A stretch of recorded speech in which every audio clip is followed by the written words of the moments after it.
والا میخواستم ویدیو بگیریم، بعد دیدیم عمو ترامپ گفته میزنیم. ما میزنیم. خاورمیانه یه بدبخت. اشکال نداره، اگه این ویدیو رو میبینید یعنی هنوز زندم، اگه نمیبینید یعنی مردم. سلام بچه ها، خیلی خوش اومدید به این ویدیو.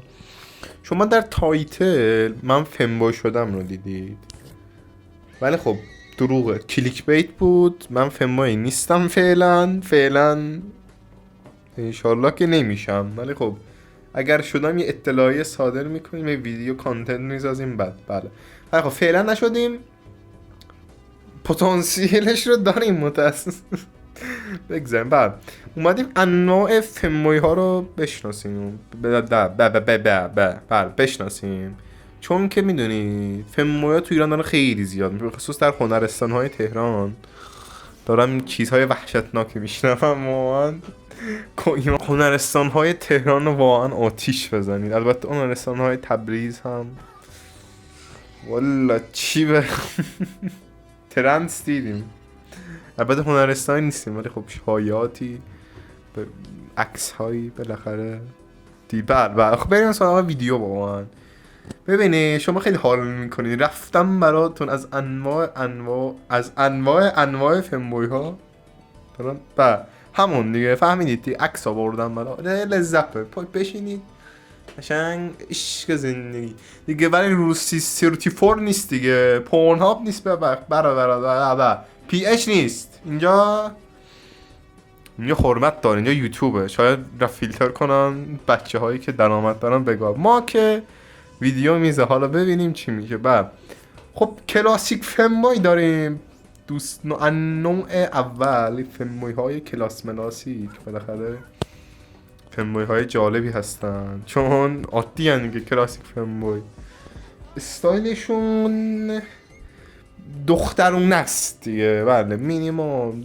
جوراب های بلند از این سیاه میاه ها، سفید مفید ها، به به لیس. بله رنگ های پاستیلی. بله همین دیگه. کلاسیک فمبوی دیگه همه میشناسیم دیگه، یعنی فمبوی که میبینید دیگه، چیز خاصی نداره، ویژگی خاصی نداره. بجز اینکه فمبوی هست. ببینید یک نمونده فمبوی ها یا به پسرها علاقه مندن یا به دخترها، اینو در کامنت ها میتونید با هم درگیر شید، چون من فمبوی میشناسم که به دختر علاقه منده، ولی خب فمبوی هم به پسر علاقه منده. ولی خب شما میتونید در کامنت ها با هم بحث و درگیری بکنید، نظرتون رو بنویسید، در هر صورت کامنت بگیرم. به به به به، پول درآمد، مانی آقای خرچنگ. شماره دوم واژه پنجم خیلی خنده دار بودم مگه نه بچه؟ نوع دوم گیمر فمبوی. ببینید یعنی گیم هیون، از اینایی که هارد ساوایرون بازی میکنن 5 ساعت، نه مثلا 24 ساعت تو روز دارن هارد ساوایرون بازی میکنن، بعد یه جوراب صورتی پوشیدن عکس میذارن توی جاهایی از اینا. RGB دارن 100%. ببین یعنی اینا RGB نداشته، کی RGB نداشته باشه؟ بعد بازی های استراتژیک من دیدم میکنن، خیلی عجیبه. کال آف دیوتی هم میزنن همه چی، هر ویروس کووید هستن همه جا هست، بالاخره هستن، یعنی واقعا میشه پیداش میکنه. مبارکه. ولی باید دیگه اینا رو در شب جستجو بکنید، بیشتر در شب موجود هستن در بازار. ببین یه نوعی میرسیم که واقعا هیون ترین چیز ممکن است، گاس فمبوی، یعنی واقعا یک پدیده به نظر من. گاس فمبوی و تامبوی گاس با هم میتونم یک در یک جدال خیلی سنگین مقابله، ببینیم کی برنده میشه. واقعا خیلی جالب میشه اگه همچین اتفاقی بیفته. آره دیگه، گاس فمبوی لباسای مشکی دارم، مشکی دیگه، مشکی رنگ عشق مره، نه آبی نه سبز، فقط تراکتور. تمام شده رفتم. آلتن دیگه، آلترنتیو نمیدونی چیه، یعنی آلترنتیو عادی نیستن. تمام شده رفت. آره چیزهای عادی گوش نمیدن، از این متال فلز گوش میدن، فلز، دمیر بله. بعد آره دیگه آیلاینر میزنن، یه چیزایی میاد سیاهن دیگه، سیاه که معلومه رنگ پوستشون سفیده ها، ولی خب سیاهن. ما اونقدر خوب بعضی وقتا به نظر من باید در برخی از انواع فیلم باید تحمل کرد، اینم از اون دسته هاست. انیمه فیلم که ابسولوت سینما شماره 2 دیگه اینا هم چون اینا هم میتونن خیلی خوب ببین واقعا تو انیمه، چون دنیای واقعی نیست. نمیدونم یک کاراکترهایی هست که خیلی فیس دخترونه دارن ولی پسرن، ما انیمه فیلمای دیگه ما هم از اونو تقلید میکنن، هستن دیگه دوستان.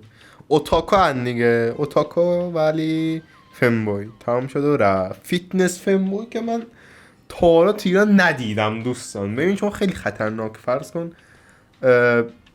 فیلمبوی باشی و بری باشگاه مردم، نمیدونم داداش در خطری هر کجا که هستی واقعیت. ولی خب تهران احتمالاً همچین اتفاقی میفته. فرض کن با من فیتنس فیلمبوی اگه دیدید پیام بدین. پروگرامر فیلمبوی که من واقعا این دسته خیلی جالبه، من دیدمشون وجود صحبت نگم ولی میدونم که وجود دارن، کد میزنن دیگه، شب تا صبح بیدارن کد میزنن، فیلمبوی هم هستن دیگه. به به این احتمال عکس پروفایل گربه است که داره مثلا کد میکنه، یا هم این چیزه سیریس اکسپریمنتس لین چیه این لینه سرش کج خودکش بله. اون همون بله. کاوس گرملین گرملین چیه؟ چت چی میدی خدا لعنت کنه این چی؟ گرملین مگه شهری در آلمان نیسته؟ نمیدونم واقعا کجاست. ولی خب میگن که کاوسن دیگه، هر روز یه چیزی میزنن، مثل چیان هر روز یک جنسیتی به خودشون، تغییر شخصیت، 1000 چهره. بله از اونان یادمون چیز میافتم چیزه توی واکینگ ددای تیتراژ واکینگ بله یادمون میافتم. ها ببین واقعا به نظر من کلاسیک فیلمبوی آنتا، بعدش انیمه فیلمبوی و فیتنس فیلمبوی. گیمر فیلمبوی خیلی خوبه ها، ولی خب فیتنس فیلمبوی خیلی ریره، میدون میدیوم ریر، خیلی ولدانه به نظر من. بله استیک پختیم با پای فیلمبوی به به.